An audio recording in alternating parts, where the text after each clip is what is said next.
দর্শক, আমরা কথা বলতে চাই আসন্ন পাকিস্তান সিরিজে জয় কথা বলেছেন, তার প্রিপারেশন নিয়ে কথা বলেছেন। আমরা দেখছিলাম সাকিব আল হাসানের দল বাংলা টাইগার্স গ্লোবাল টি-20তে পারফর্ম করছেন। সবকিছু মিলিয়ে আলোচনা করতে চাই। আমাদের সাথে এই মুহূর্তে যুক্ত হচ্ছেন ক্রীড়া সাংবাদিক মঞ্জুর মোর্শেদ। মঞ্জুর মোর্শেদ, শুভ সকাল, স্বাগত একাত্তরের খেলা যোগে। আমরা যদি শুরুতে একটু জয়কে নিয়ে কথা বলি, জয় 5 উইকেট নিয়েছে। ডারউইনে যে ভিন্ন কন্ডিশন বা প্রতিকূল পরিস্থিতির কথাও যদি বলি সেখানে, কিন্তু আমরা তো ব্যাটার জয় তাকেই ঠিকঠাক খুঁজে পাচ্ছি না। এই মুহূর্তে জয় বোলিং করছেন এবং সেটা নিয়ে তাকে অনেক বেশি প্রেস করা হচ্ছে। এইটা কি আসলে ঠিক হচ্ছে, নাকি আসলে বাড়তি একটা স্কিল যোগ হচ্ছে, এটা বরং বাড়তি পাওনা? শুভ সকাল কনা। আমার মনে হয় যে বাড়তি একটা স্কিল যে ওর রয়েছে সেটা আমরা জানি। এর বেশি কিছু ওর কাছ থেকে এক্সপেক্ট করাটা ঠিক হবে না, কারণ টেস্ট ক্রিকেট কিন্তু স্পেশালাইজড এর খেলা। এবং সেইখানে আমি নিজে অবাক হয়েছি, জয়কে যতটুকু চিনি, জয় যে কি ধরনের বোলিং করেন এটা আমি নিজেই জানতাম। তো তিনি যে অফ স্পিন করেন এটা প্রথমবার জানা।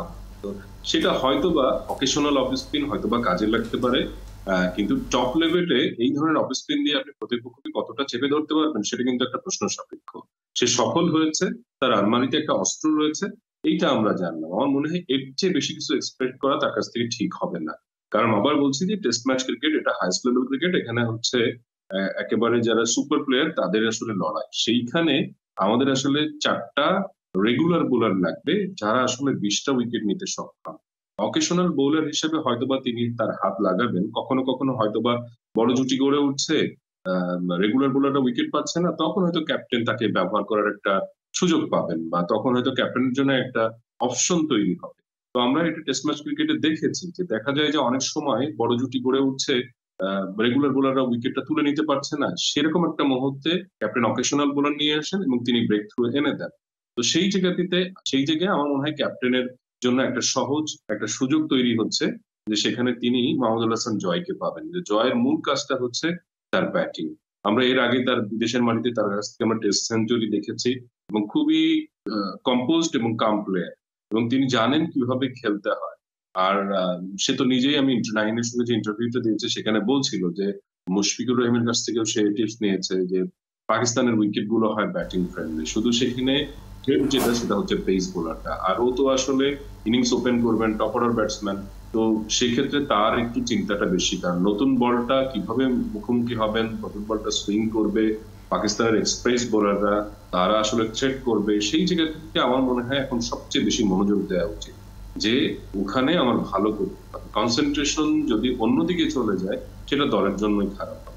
মানে যেটা আসলে বলছিলেন আপনিও, যে ওপেনার জয়ের কাছ থেকে যে প্রত্যাশাটা, সেই দিকেই আসলে এখন বেশি নজর দেওয়া উচিত। একদিকে তো আসলে ডারউইনে একটা দল প্র্যাকটিস করছিল বা প্র্যাকটিস ম্যাচ খেললো, অন্যদিকে চট্টগ্রামে আমরা দেখলাম, কিন্তু দুটোই মোটামুটি সিমিলার কন্ডিশন। যেটা আসলে জয় এসে বললেন যে ডারউইনের কন্ডিশনটা তার কাছে বাংলাদেশের মতোই মনে হয়েছে, কিন্তু পাকিস্তানের যে কন্ডিশন, রাওয়ালপিন্ডির তাদের যে উইকেট কন্ডিশনের চেয়ে বড় কথা উইকেটগুলো আমরা দেখি একবারে পাটা পিচ থাকে এবং ব্যাটিং ফ্রেন্ডলি থাকে। সেই জায়গায় আসলে কতটা চ্যালেঞ্জিং আমার মনে হয় ব্যাটসম্যানদের জন্য যেরকম, বোলারদের জন্য সেরকম। কারণ লেন্থটা পিক করা, উইকেটটা বোঝা, এটা কিন্তু খুব জরুরি। আপনি দেখবেন যে আমাদের কন্ডিশনে এসেও বিদেশি ফাস্ট বোলাররা তারা কিন্তু উইকেট তুলে নেন। আমাদের ফাস্ট বোলাররা খুব একটা সফল হন না, স্পিনারদের দিকেই তাকিয়ে থাকতে হয়। কারণ আমার যেটা মনে হয় যে একজন ক্লাস ব্যাটসম্যানের এগেইনস্টে আপনার লেন্থটা কি হবে সেটা যদি দ্রুত একজন বোলার ধরতে না পারেন, একজন পেস বোলার ধরতে না পারেন, তাহলে আসলে দল খুব একটা সাফল্য পায়।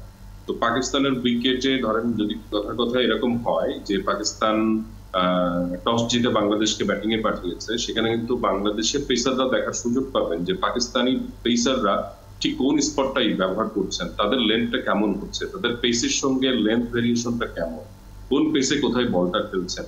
তো এক এক দেশের উইকেট কিন্তু কিছুটা হলেও ডিফারেন্স থাকে। সেইটা কিন্তু টেস্ট ম্যাচে খুব কার্যকর একটা জায়গা। এবং আমরা সবসময় টেস্ট ম্যাচ ক্রিকেটে ব্যাটসম্যানদের সাফল্য তো অবশ্যই কামনা করি, কিন্তু সবসময় তাকিয়ে থাকতে হয় কিন্তু বোলারদের দিকে। আলটিমেটলি টেস্ট ম্যাচ কিন্তু বোলাররাই জেতায়।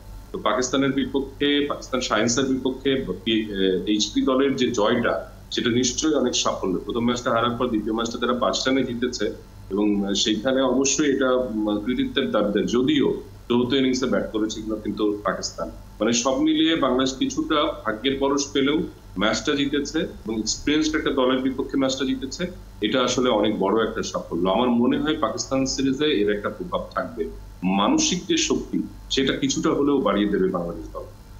নিশ্চয়ই। আপনি বোলারদের কথা বলছিলেন, আমরা সব আসলে সব ফর্মেটেই দেখি যে ম্যাচ জেতানোর জায়গায় যে ভাইটাল রোলটা সেটা আসলে বোলাররাই প্লে করে, বা জেতা ম্যাচও তারা আসলে নিয়ে নিতে পারে, নিজেদের করে নিতে পারে।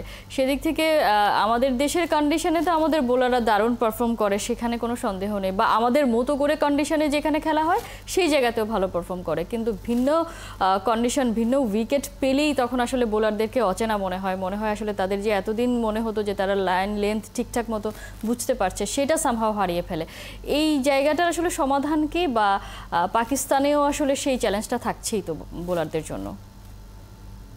ডেফিনেটলি থাকছে। আপনি দেখেন দীর্ঘ পরিসরের গ্যাপের পরে কিন্তু বাংলাদেশ টেস্ট ম্যাচ ক্রিকেটটা খেলতে যাচ্ছে।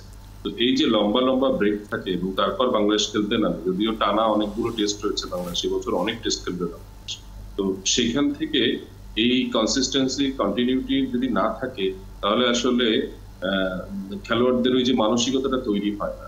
দীর্ঘ গ্যাপ তৈরি হলে তখন খেলোয়াড়রা ঠিক বুঝে উঠতে পারে না যে তাদের পারফরমেন্স লেভেলটা কোন জায়গায় আছে, কিভাবে তারা খেলবে। এটার একটা বড় সংকটের জায়গা হচ্ছে যে আমরা 5 দিনের ক্রিকেট, 4 দিনের ক্রিকেট, লঙ্গার পাশন খুব কম খেলি। এত কম ক্রিকেট খেলে টেস্ট ম্যাচ খেলা, এটা মনে হয় শুধুমাত্র বাংলাদেশি খেলে। বাংলাদেশের চেয়ে নিচের সাইডরাও মনে হয় এর চেয়ে বেশি ফার্স্ট ক্লাস ম্যাচ খেলে।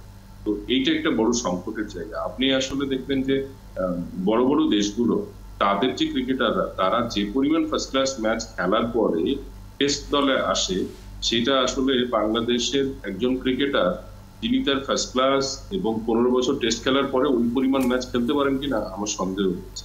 তো এই দিকে বিসিবির অবশ্যই মনোযোগ দেওয়া উচিত, যে এবং খুব বেশি সংখ্যক ম্যাচ খেলার অভিজ্ঞতা যেন যারা টেস্ট ম্যাচ খেলবেন তাদের যেন থাকে, এবং টেস্ট ম্যাচ ক্রিকেটের যারা খেলবেন সেই সব ক্রিকেটারদের কিছুটা হলে আলাদা করে ফেলা এবং তাদের জন্য যথেষ্ট পরিমাণ খেলার ব্যবস্থা করা, এটা আসলে খুব গুরুত্বপূর্ণ। খুব ভালো লেগেছে যে এবার এই জায়গাটিতে বিসিবি মনোযোগ দিয়েছে। এইচপি দলকে তারা অস্ট্রেলিয়ায় পাঠিয়েছে। পাকিস্তান মূল সিরিজের আগে পাকিস্তান এ সিরিজ থাকছে, সেখানে মুশফিক মাহমুদুল প্র্যাকটিস, তারা অনেকদিন ক্রিকেটের মধ্যে নেই, তারা প্র্যাকটিস করে, তারা বিশ্বকাপ দলে ছিল না, কারণ তারা টি-20 ম্যাচ খেলে না, তাদের প্র্যাকটিস করার সুযোগ করে দিয়েছে, চট্টগ্রামে ম্যাচ আয়োজন করেছে। এইগুলো আসলে আমরা দেখতে চাই।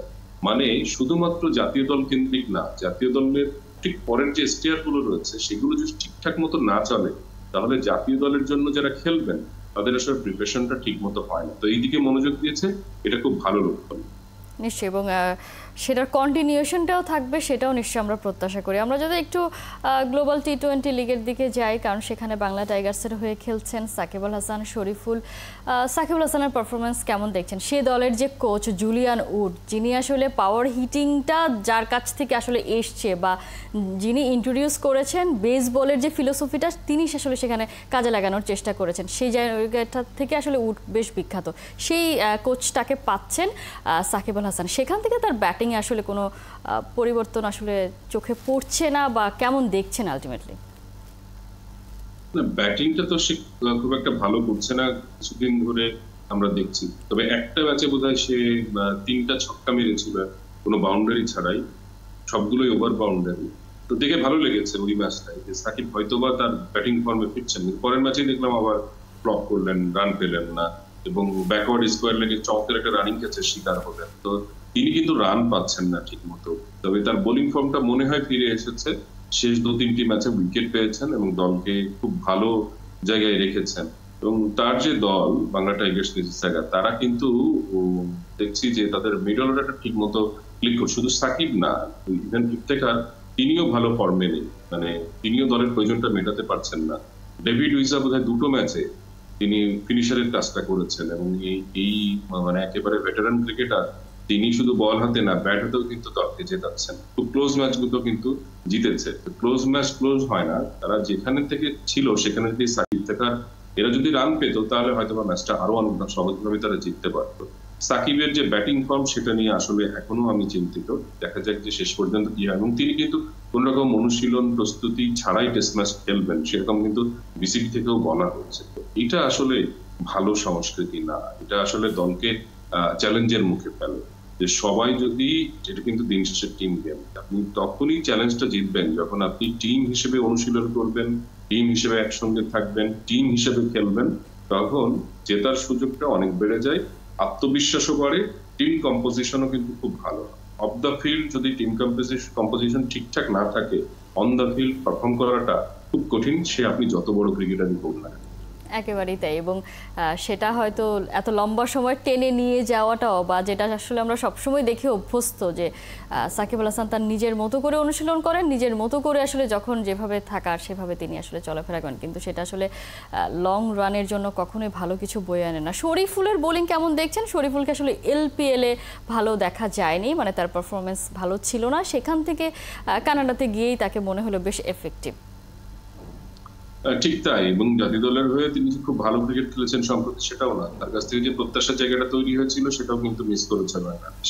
তো এই সিজনে গ্লোবাল টি-20 তাকে দেখে ভালো লাগছে, এবং দেখা যাচ্ছে যে এক প্রান্ত থেকে অন্য পেসাররা মার খাচ্ছেন, কিন্তু শরীফুল কিন্তু খুব চমৎকার বোলিং করছেন, লেনটা খুব ভালো যাচ্ছে, সুইংটা দুপাশেই সুইংটা খুব ভালো করতে পারছেন, ব্যাটসম্যানদেরকে রুম দিচ্ছেন না, এবং স্পটটা খুব ভালো পিক করছেন, ওখানকার উইকেট অনুযায়ী সেই স্পটটা খুব ভালো পিক করছে, ব্যাটসম্যানদের আসলে নাবিশ্বাস তুলে ফেলছে, দেখার মতো বোলিং সে করছে। এটা নিশ্চিতভাবে বাংলাদেশ দলের জন্য খুব ভালো একটা সাইন যে তার কাছ থেকে বাংলাদেশ যে প্রত্যাশাটা করে, ইদানিং যে প্রত্যাশা তৈরি হয়েছে তার কাছে নতুন বলে, সেই জায়গাটাতে তিনি মানে পারফর্ম করছেন, এটা নিশ্চিতভাবে দলের জন্য খুব ভালো।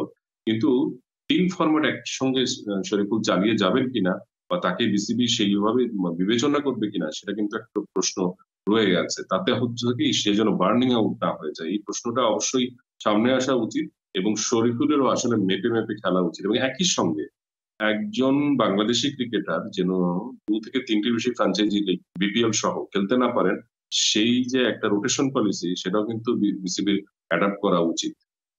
সন্দেহে সেটা করতেই হবে, কারণ তাসকিনের বেলায় যে ভুলটা করা হয়েছে সেটা নিশ্চয়ই শরীফুলের বেলাতে হবে না বলেই আমরা আসলে প্রত্যাশা করতে চাই। মনজুর মুর্শিদ, অসংখ্য ধন্যবাদ এতক্ষণ আমাদেরকে সময় দেওয়ার জন্য।